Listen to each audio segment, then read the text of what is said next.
Hello friends, जय हिंद। स्वागत आपका आपके अपने चलो होम ट्यूशन पे। दोस्तों, जैसा कि आप जानते हैं, बीएसएफ हेड कांस्टेबल इनिशियल 2024 की फिजिकल की डेट लगभग डिक्लेयर हो चुकी है और दिसंबर के पहले सप्ताह में आपका फिजिकल शुरू हो जाएगा। तो ऐसे में एग्जाम भी आपका नजदीक है और दोस्तों एग्जाम आपका मार्च से लेकर अप्रैल के बीच में करवा लिया जाएगा, यानी मार्च और अप्रैल में आपका एग्जाम कंडक्ट हो जाएगा। तो ऐसे में कितना यहां पे स्कोर होना चाहिए और कैसे आप तैयारी करेंगे, बहुत ही आसान है उस स्कोर को अचीव करना। कैसे आपको तैयारी करनी है, किन सब्जेक्ट पे अभी ध्यान देना है, कैसे अपनी पढ़ाई को मैनेज करना है, जानने के लिए वीडियो को ध्यान से पूरा देखिए। चैनल पे नए हैं, चैनल को सब्सक्राइब कर लीजिए, बेल आइकन प्रेस कर लीजिए। और दोस्तों, डेली शाम को 8 बजे मंडे टू सैटरडे आपको क्लासेस मिलेंगी यूट्यूब पे, तो चैनल को सब्सक्राइब करके बेल आइकन को जरूर प्रेस कर लीजिएगा। और अगर आप हमारे साथ जुड़ के तैयारी करना चाहते हैं, पेड कोर्स में आना चाहते हैं, तो केवल 500 रुपए की फीस में आप हमें ज्वाइन कर सकते हैं। इस बैच में सारे सब्जेक्ट आपको मिलेंगे, math, reasoning, Hindi, clerical aptitude, computer वगैरह सारे सब्जेक्ट आपको इसमें मिलने वाले हैं। साथ ही साथ मॉक टेस्ट भी हम देंगे, पीडीएफ नोट्स देंगे, अपडेटेड कंटेंट है और डाउट सेशन भी आपको दिया जाएगा। तो एप्लीकेशन का लिंक डिस्क्रिप्शन में दिया हुआ है, डाउनलोड कीजिए, रजिस्टर कीजिए, बैच को ज्वाइन कर लीजिए। अभी कल से रेगुलर बैच आपका स्टार्ट हो जाएगा। मंडे टू सैटरडे इसमें आपको क्लास मिलेंगी और मंडे टू सैटरडे यूट्यूब पे भी डेली 2 क्लास हम देने वाले हैं। तो चैनल को सब्सक्राइब जरूर कर लीजिएगा। दोस्तों, एक चीज आप जानते हैं कि जो एग्जाम पैटर्न है बीएसएफ एचसीएम का बहुत ही बढ़िया है। ठीक है, कैसे है आइए जरा देखते हैं। तो यहां पे मैथ में आपके कितने क्वेश्चन आने वाले हैं दोस्तों? 20 क्वेश्चन आने वाले हैं। रीजनिंग है उसमें 20 क्वेश्चन है, हिंदी में 20 क्वेश्चन है, कलरिकल एप्टीट्यूड में 20 क्वेश्चन और कंप्यूटर में 20 क्वेश्चन है। लेकिन आपको एक चीज मैं बताना चाहूंगा, जो बीएसएफ एचसीएम का 2022 वाला पेपर हुआ था उसमें भी सेम ही पैटर्न था। ठीक है, तो उसमें और सीआरपीएफ में भी पैटर्न लगभग सेम था, कलरिकल एप्टीट्यूड उसमें भी था और इसमें भी था। लेकिन सीआरपीएफ का जो एचसीएम का एग्जाम हुआ उसमें एक तो नेगेटिव मार्किंग, दूसरा कि कलरिकल एप्टीट्यूड में कुछ क्वेश्चन जीके के थे, यानी जनरल नॉलेज, करंट अफेयर वगैरह के थे, लेकिन बीएसएफ ने प्योर कलरिकल एप्टीट्यूड पूछा। और दोस्तों, जो पुराना कलरिकल एप्टीट्यूड था कि आज से 10 साल जो पहले पेपर होता था कि भैया एक एड्रेस दे दिया, 4 ऑप्शन आपको दे दिए, अब सेम एड्रेस को आपको मैच करना है, वो आना बंद हो चुका है। ठीक है दोस्तों, तो इसकी जगह क्या होता है कि आपका जो रीजनिंग है उसके कुछ स्पेशल टॉपिक है, जैसे इनइक्वालिटी है, मैथमेटिकल ऑपरेशन है, नंबर सीरीज है, नॉन वर्बल में आपका जो मिरर इमेज है, इस प्रकार के क्वेश्चन यानी रीजनिंग ही आपकी कलरिकल एप्टीट्यूड में पूछी जाती है। तो कहने का मतलब अगर आप तैयारी करेंगे बढ़िया तरीके से, तो देखो रीजनिंग का 20 क्वेश्चन हो गया, हिंदी का 20 क्वेश्चन होगा, कलरिकल एप्टीट्यूड का 20 क्वेश्चन हो गया। भैया 60 नंबर का सेक्शन तो ये हो गया जिसमें आप बहुत बढ़िया स्कोर कर सकते हो। और एक चीज आपको बताना चाहूंगा, भैया रीजनिंग, हिंदी अगर कलरिकल एप्टीट्यूड में ही आप मार खाएंगे तो फिर सिलेक्शन से कोसों दूर चले जाएंगे। 8 लाख बच्चे फिजिकल के लिए अपीयर होंगे, तो हो सकता है कि 6 लाख फिजिकल देने जाएं, 7 लाख जाएं, तो तब भी आपके रिटर्न एग्जाम में 3 से 3.5 लाख बच्चे तो होंगे दोस्तों। ठीक है, यानी 3 से 3.5 लाख बच्चे वो होंगे जिन्होंने फिजिकल पास किया होगा। अब एग्जाम हो सकता है कि 3 लाख बैठे, 2 नंबर बैठे, वो एक बाद की बात है, लेकिन कंपटीशन तो रहेगा। तो ऐसे में आपको कंपटीशन को अगर बीट करना है तो तैयारी करने का या सिलेक्शन लेने का एक ही मंत्र है कि जो सबको आता है वो आपको भी आना चाहिए और जो सबको नहीं आता वो आपको आना चाहिए दोस्तों। ठीक है, रीजनिंग सबको आती है तो आपको भी आनी चाहिए। अगर रीजनिंग में ही नंबर कटाओगे तो सिलेक्शन कैसे होगा दोस्तों? हिंदी जिसमें सब कोई स्कोर कर सकता है तो आपका भी स्कोर होना चाहिए। मतलब ये है कि जो मैथ, जो आपका रीजनिंग, हिंदी, कलर एप्टीट्यूड है, ये जो 60 नंबर का सेक्शन है इसमें आप स्कोर कर सकते हो लगभग 57 के आसपास। यानी मैं मान के चल सकता हूं कि भैया कलरिकल एप्टीट्यूड में 1-2 क्वेश्चन गलत हो गया, ये 1 क्वेश्चन 2 क्वेश्चन की मिस्टेक आप हिंदी में कर देते हो या रीजनिंग में कर सकते हो। ठीक है दोस्तों, तो अगर यहां पे आप 56 का स्कोर कर लेते हो, इसके बाद 2 सब्जेक्ट इंपॉर्टेंट है, एक मैथ और एक कंप्यूटर है। मैथ ही वो सब्जेक्ट होगा दोस्तों जो डिसाइड करेगा कि आप सिलेक्शन ले रहे हैं या नहीं ले रहे हैं। इस बात को गौर कर लेना। रीजनिंग सबको आती है, जिसको पढ़ाई से कोई मतलब नहीं है, जो बच्चा थोड़ा सा वीक है, रीजनिंग वो भी कर लेगा, चाहे टाइम लेके करेगा, रीजनिंग कर लेगा, हिंदी भी कर लेगा दोस्तों।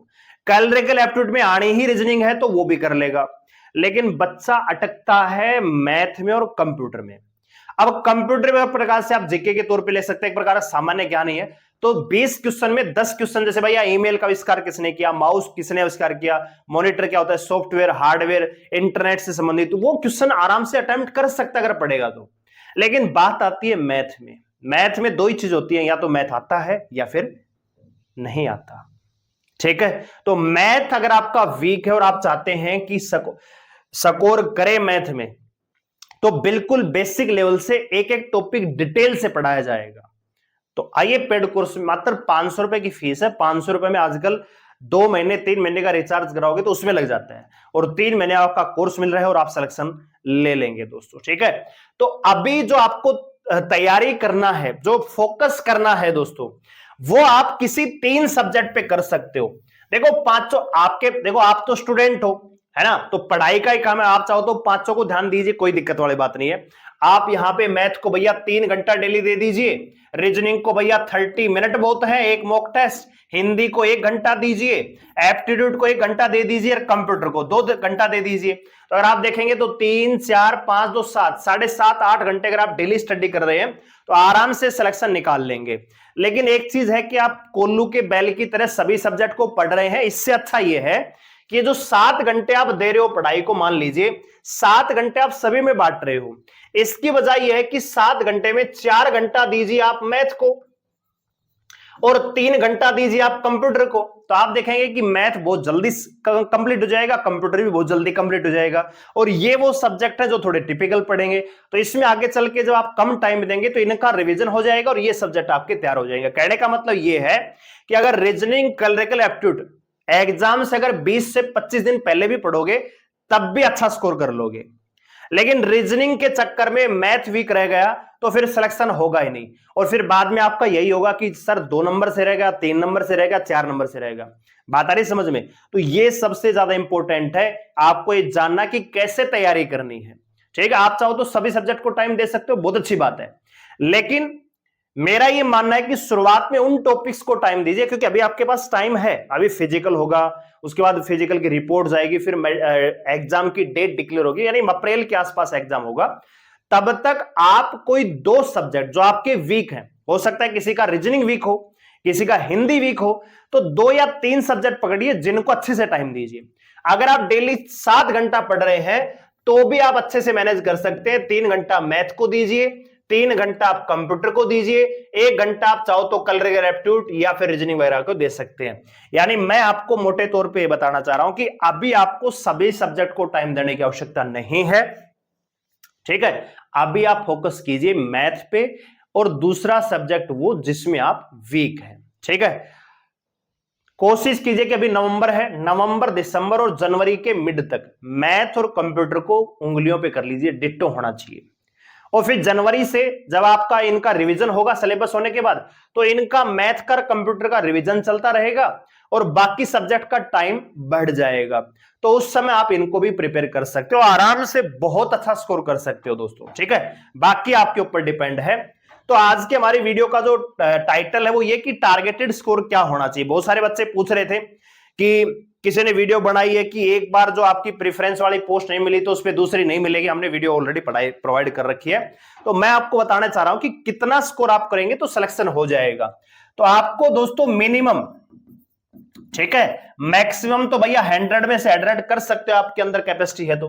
लेकिन अगर मिनिमम की बात करो तो जनरल कैटेगरी से अगर आप बिलोंग करते हैं तो 85 से नीचे कोई चांस ही नहीं है। ठीक है दोस्तों, इस बात का ध्यान रखना। और अगर आप ओबीसी से बिलोंग करते हैं तो लगभग 84 के आसपास ही, यानी इससे बहुत ज्यादा कम नहीं जाएगी। इसके अलावा अगर आप बिलोंग करते हैं ईडब्ल्यूएस से तो लगभग 82 से 83 नंबर आप लेके चलिए। और इसी प्रकार एससी में अगर आप 81 से 82 स्कोर करते हैं तो बहुत अच्छा माना जाएगा। और एसटी में भी, यानी 80 प्लस का टारगेट आपको रखना है, तभी जाके सिलेक्शन होगा। क्योंकि नेगेटिव मार्किंग नहीं है भैया, ये सीआरपीएफ का एग्जाम नहीं कि 60 नंबर पे फिजिकल आ रहा है, इसमें नेगेटिव मार्किंग तो है ही नहीं। और पेपर का लेवल खाली मैथ में थोड़ा सा आपको हार्ड देखने को मिले, कंप्यूटर में थोड़ा सा हो सकता है कि सरप्राइज मिले, बाकी हिंदी में क्या ही आना है। ठीक है दोस्तों, हिंदी तो वही आनी है, पर्यायवाची, विलोम शब्द, वो आपके ऊपर डिपेंड है ना। तैयारी नहीं करोगे तो फिर कहां से स्कोर करोगे? तो तैयारी आपको करनी है। ठीक है, तो बात यह है कि मिनिमम स्कोर क्या होना चाहिए, तो कम से कम इतना तो टारगेट आपको रखना चाहिए। अगर इतना स्कोर आप कर रहे हैं तो मान के चलिए सिलेक्शन आपका होना निश्चित है। और अगर आपका स्कोर अभी चल रहा है, मान लीजिए 60 नंबर, कभी 65 आ गए, कभी 70 आ गए, तो भैया फिर इंप्रूवमेंट की आवश्यकता है। फिर आपको वही चीज करनी है जो मैंने बताई है, आपको यह देखना है कि स्कोर किस सब्जेक्ट में नहीं होना, उसको ज्यादा टाइम दीजिए। ऐसा नहीं कि कोल्लू के बैल की तरह भैया मैथ रीजनिंग सारी चीजें एक ही दिन में पढ़ रहे हो, ऐसा करने की बिल्कुल आवश्यकता नहीं है। स्मार्ट स्टडी इसको बोलते हैं कि पहले जो वीक है उस पर ज्यादा टाइम दीजिए। अगर आप दिन के 8 घंटा खाली मैथ को दे रहे हैं तो कम से कम 2 टॉपिक आपके खत्म हो जाएंगे। ठीक है, रीजनिंग तो आप एक दिन पढ़ेंगे, 2 दिन में रीजनिंग आपकी खत्म, मेन जो टॉपिक है। ठीक है, तो ये आपके ऊपर डिपेंड है कि आप इसको कैसे मैनेज कर रहे हैं, कैसे आप तैयारी कर रहे हैं। हालांकि मेरा ये मानना है कि शुरुआत में आपको जो वीक सब्जेक्ट है 2 या 3 सब्जेक्ट पकड़िए, उनको खत्म कीजिए, और यही हम हमारे पेड कोर्स में करने वाले हैं। शुरुआत में मैथ और आपका कंप्यूटर लेंगे और एक सब्जेक्ट और ले लेंगे। अभी फिलहाल मैं दे रहा हूं मैथ और रीजनिंग, ताकि रीजनिंग को जल्दी खत्म करके फिर हिंदी, क्योंकि हमें तो सिलेबस करवाना है ना भैया, आपको करना है। ठीक है, तो उम्मीद करता हूं कि आपका ये डाउट क्लियर हो गया होगा। दूसरी बात ये है कि एवरी संडे है ना, हर संडे को हमारी एप्लीकेशन पे आपको मिलेगा फ्री मॉक टेस्ट। ठीक है, कंप्लीट मॉक टेस्ट मिलेगा फ्री। ठीक है, और अपडेटेड कंटेंट और एग्जाम के लेवल का। आज भी शाम को ये मॉक टेस्ट आएगा, लगभग 8 बजे हमारा टाइम रहेगा। शाम को 8 बजे आपको मॉक टेस्ट मिलेगा। तो एप्लीकेशन का लिंक डिस्क्रिप्शन में दिया हुआ है, डाउनलोड कीजिए, रजिस्टर कर लीजिए। ठीक है, और लॉगिन करके छोड़ दीजिए। वहां पे सेक्शन मिलेगा फ्री वीकली टेस्ट का, उसमें आपको हम मॉक टेस्ट डालेंगे शाम को 8 बजे। ठीक है दोस्तों, तो आप इस मॉक टेस्ट को अटेम्प्ट कीजिएगा ज्यादा से ज्यादा संख्या में, और अपना स्कोर जरूर चेक कीजिएगा, और हम इसके ऊपर रिपोर्ट भी लेके आएंगे कि फिलहाल आपकी तैयारी कितनी है, कैसी चल रही है। और ये मॉक टेस्ट फिर आपको हर संडे को मिलेगा, आने वाले हर संडे को एक मॉक टेस्ट आपको हमारे एप्लीकेशन पे फ्री ऑफ कॉस्ट मिलेगा। तो आप इसको लगा सकते हैं, पूरा 6 दिन पढ़िए सप्ताह में, और संडे को मॉक टेस्ट लगाइए कि क्या 6 दिन में पढ़ा है, उसका फायदा है कि नहीं है दोस्तों। ठीक है, तो उम्मीद करता हूं सारी चीजें आपको समझ में आ गई होंगी। वीडियो को लाइक करें, शेयर करें, चैनल को सब्सक्राइब करें हमारे साथ जुड़े रहने के लिए। और पेड कोर्स में अगर आप पढ़ना चाहते हैं तो मात्र 500 रुपए की फीस है। एप्लीकेशन का लिंक डिस्क्रिप्शन में है, डाउनलोड कीजिए और बैच को आप ज्वाइन कर लीजिए। धन्यवाद, जय हिंद।